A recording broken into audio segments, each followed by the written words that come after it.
dan ternyata babonya itu makan telurnya sendiri. Katanya habis 4 katanya kawan. Jadi telur baru 5 dimakan 4. Jadi setiap telur seringnya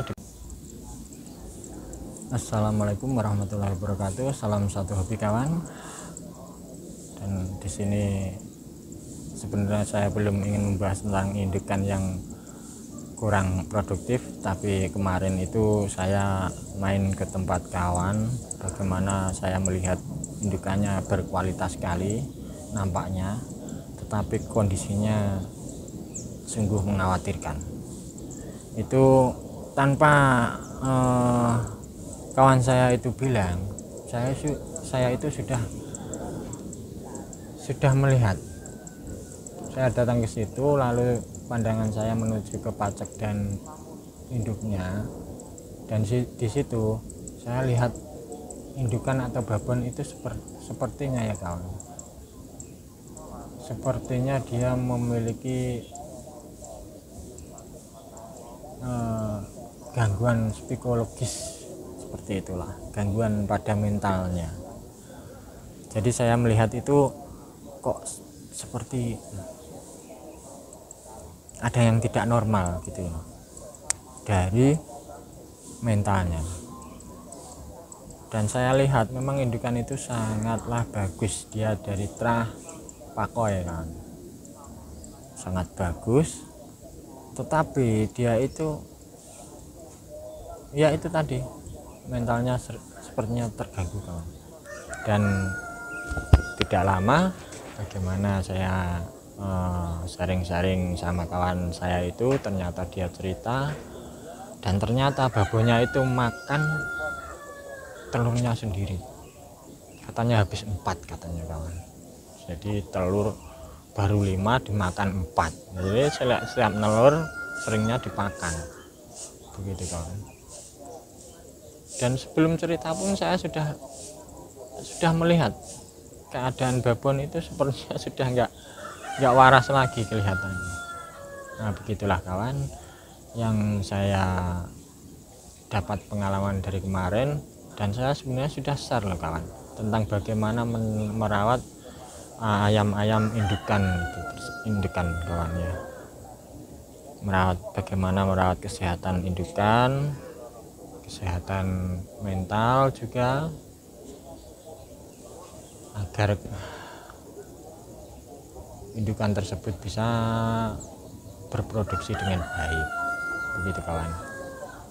Dan di sini saya akan mengungkapkan yang kalau makan telurnya sendiri kan sudah tidak produktif lagi kawan. Bagaimana telur itu mau menetas kalau dimakan, kalau ditotol ya kawan ya. Nah, jadi ya itu termasuk indukan yang tidak produktif, sama sekali tidak produktif kawan.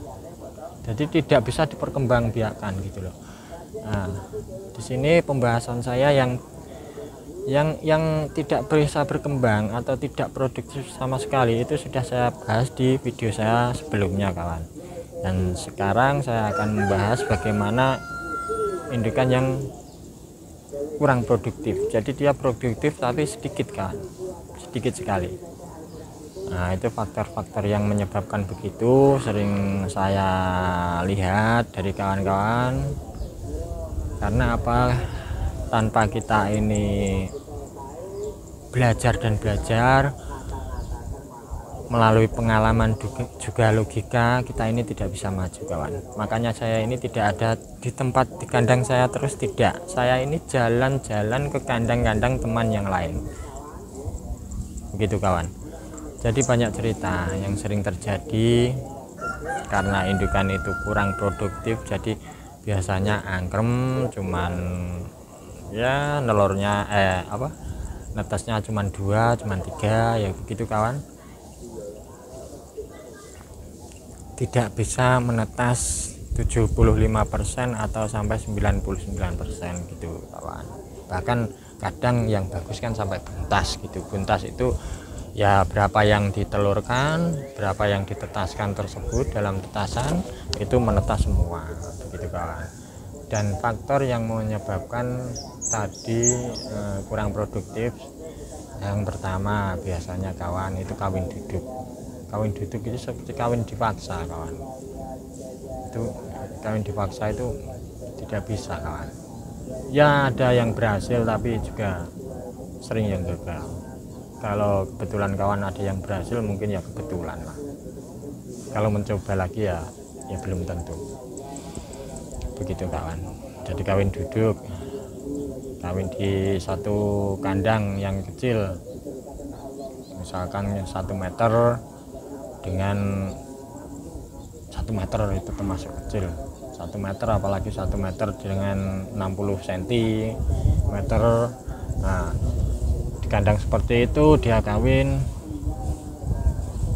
Nah, itu kurang bagus.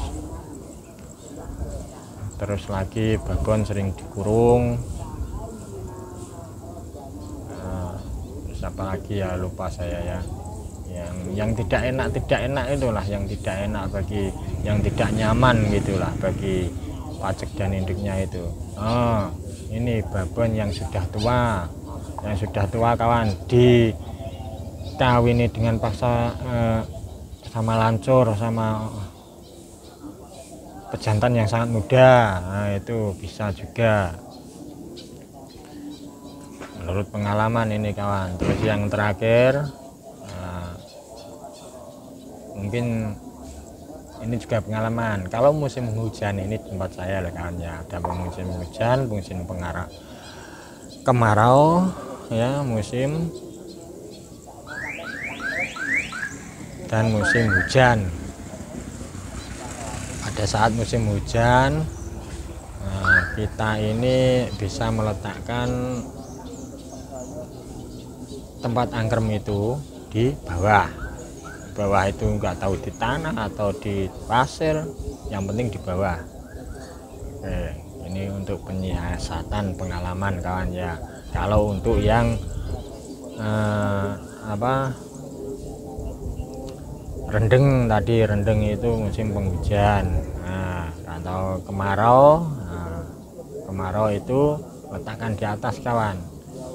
Di atas kurungan, di atasnya kurungan, jangan di dalam kurungan. Di dalam box itu juga tidak produktif ya, di atasnya sekalian, di atas kurungan, yang pasti di atas lah, di atas meja mungkin kalau ada meja ya, di kandang kan ada juga ya, yang penting di atas posisinya kalau kemarau gitu.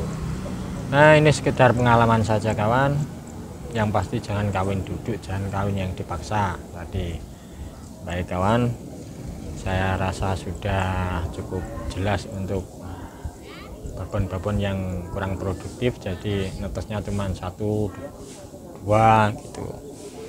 Mudah-mudahan babon kita selalu produktif, selalu baik, selalu mempunyai anak-anak yang sehat-sehat. Jadi kawan, untuk perawatan babon juga sudah saya share. Silahkan lihat di video saya untuk perawatan babon agar babon lebih produktif. Nah, oke kawan, cukup sekian dan saya akhiri. Assalamualaikum warahmatullahi wabarakatuh. Salam satu.